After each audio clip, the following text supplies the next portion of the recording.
טוב, נעבור לכתב התביעה. הנתבעת אחת היא מדינת ישראל.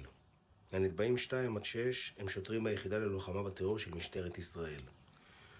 ביום ה', 10/4/2007, נטלו הנתבעים 2 עד 6 בפיקודו של הקצין שמואל דבח, שאני מבין שהוא... נפטר. נטלו חלק בפעולת האיחוד של היחידה ללוחמה בטרור לחיסול פעיל הטרור איימן סרטאוי, להלן המבוקש.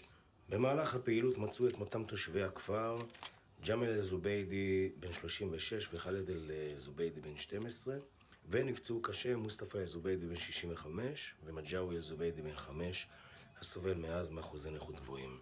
יצוין שהאירוע אומנם הוביל לחיסול המבוקש. הרי בסופו של דבר אחד מכם הרג אותו. כולנו.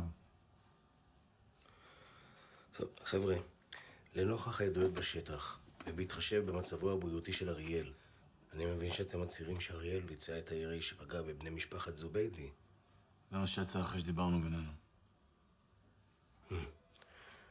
הכל תלוי כמובן בהסכמה שלו. אנחנו נדבר איתו. אני אדבר איתו. ירון ידבר.